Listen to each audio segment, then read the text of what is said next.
We provide you the platform to turn your dreams into reality. Give wings to your aspirations with KR Mangalam University. दोपहर को air India की flight संख्या AI 171 दुर्घटनाग्रस्त हुई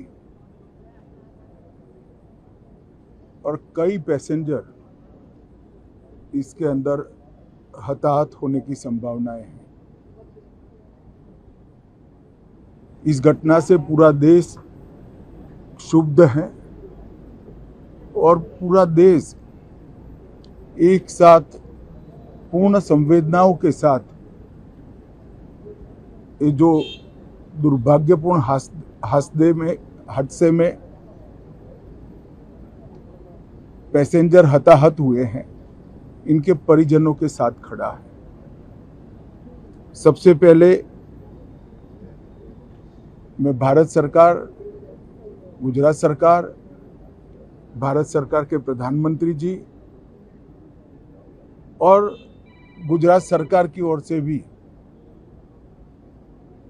जो लोग हताहत हुए हैं, इनके परिजनों के प्रति गहरी संवेदना व्यक्त करता हूं। 10 ही मिनटों में हादसे के भारत सरकार के पास सूचना पहुंची। तुरंत ही मैंने मुख्यमंत्री जी, यहाँ के गृह मंत्री, होम डिपार्टमेंट के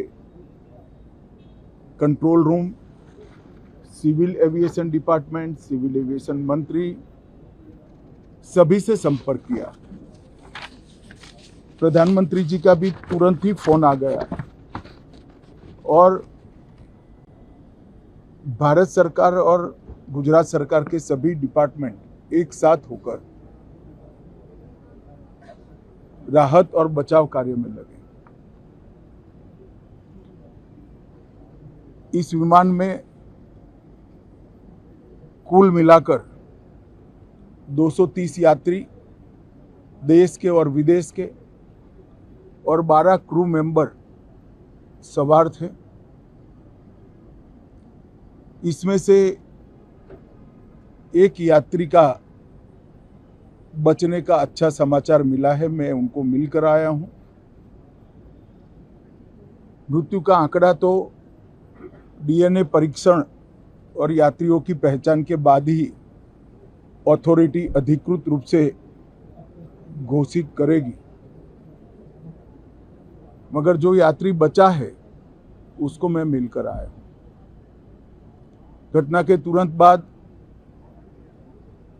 गुजरात सरकार ने बहुत त्वरा से डिजास्टर मैनेजमेंट की सारी इकाइयों को अलर्ट करते हुए, चाहे हेल्थ डिपार्टमेंट जो हो, चाहे फायर ब्रिगेड हो, चाहे पुलिस विभाग हो, भारत सरकार की भी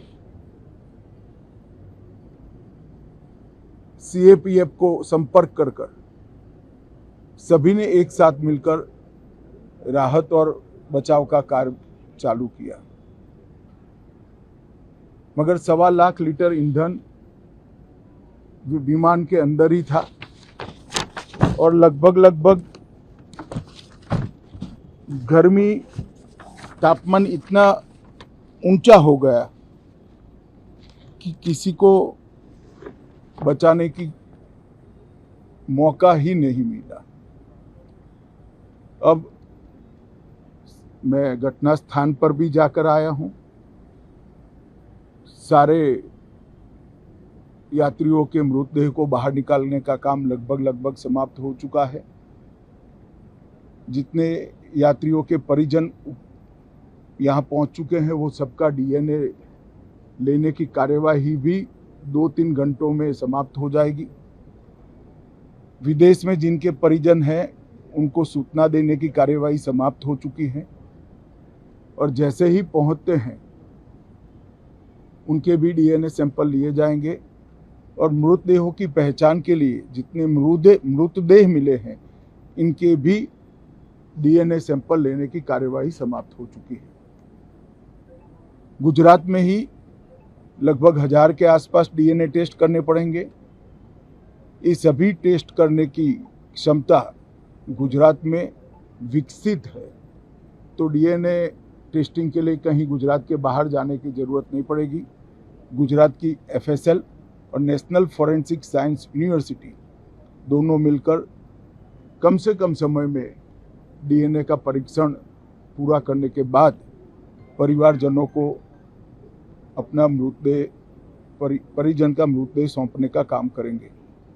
उनके रहने की सुविधा, उनकी सांत्वना की सुविधा, जिनको मेडिकल प्रॉब्लम ट्रॉमा के कारण हुए, इनकी मेडिकल की सुविधा, ये सारी व्यवस्था बहुत सुचारू रूप से हो चुकी है। अभी रिव्यू मीटिंग में सारी व्यवस्थाओं को हम सब मंत्रियों ने साथ में मिलकर देखा है। एविएशन डिपार्टमेंट ने अपनी जांच शुरू कर दी है और जांच तेजी से आगे बढ़े, इसके लिए भी एविएशन मंत्री जी ने सूचनाएं दी है। मैं फिर से एक बार राहत काम में जिन जिन एजेंसियों ने त्वरा के साथ बचाव और राहत का काम किया, वो सभी का धन्यवाद करना चाहता हूं। और फिर से एक बार जिन्होंने अपने परिजनों को गंवाया है, हताहत हुए हैं, वो सभी को मनपूर्वक संवेदनाएं व्यक्त करता हूं। मैं एक बार जरूर कहना चाहता हूं कि ये एक्सीडेंट है, एक्सीडेंट को कोई रोक नहीं सकता, परंतु 365 दिन 24 घंटा इस तरह की घटना के लिए प्रशासन का जो अलर्टनेस है, उसकी कसौटी उसी वक्त होती है जब ऐसी घटनाएं होती है। और आज गुजरात के डिजास्टर मैनेजमेंट की तैयारियों का एक प्रकार से दुर्भाग्यपूर्ण तरीके से मगर कसौटी हुआ और बहुत त्वरा के साथ यहाँ पर काम किया गया, वो पूरे देश के मीडिया के सामने और परिजनों के सामने भी आया है। अंत में मैं फिर से एक बार सम्माननीय प्रधानमंत्री नरेंद्र मोदी जी की ओर से, भारत सरकार और गुजरात सरकार की ओर से सभी हताहत लोगों के परिजनों के प्रति गहरी संवेदना व्यक्त करता हूं। धन्यवाद।